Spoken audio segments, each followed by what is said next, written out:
今年屬龍嘅話咧，亦都冇衝，亦都冇合喎。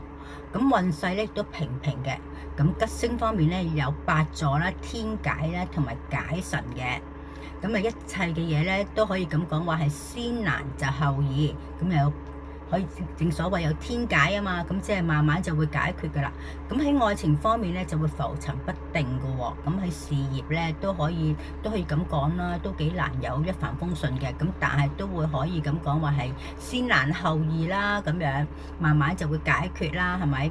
喺財運方面咧都可以咁講話係三更窮就五更富嘅，即係咁講話都係要好天收埋落雨柴啦，係咪？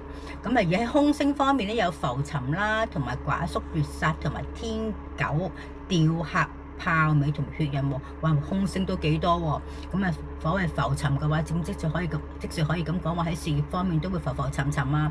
有寡宿嘅啦，寡宿亦都可以咁講話今年咧都可以咁講話有孤寂嘅感覺嘅。咁啊記住啦，屬龍嘅人切記同埋女性咧有任何嘅金錢瓜葛啦嚇。咁啊避免咧就會反目啦。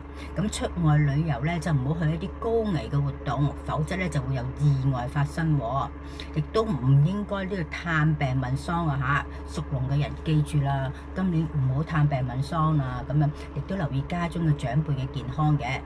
咁喺生肖方面有啲咩幸運生肖係合呢一個屬龍㗎，同埋屬雞同埋屬猴啦。咁可以多啲同屬雞同埋屬猴嘅人一齊啦，咁樣亦都可能會對你帶嚟好運嘅。咁而幸運顏色方面咧有紫色同埋紅色嘅，咁啊多啲着一啲紫色同埋紅色嘅衫啦，亦都可以對你帶嚟好運嘅。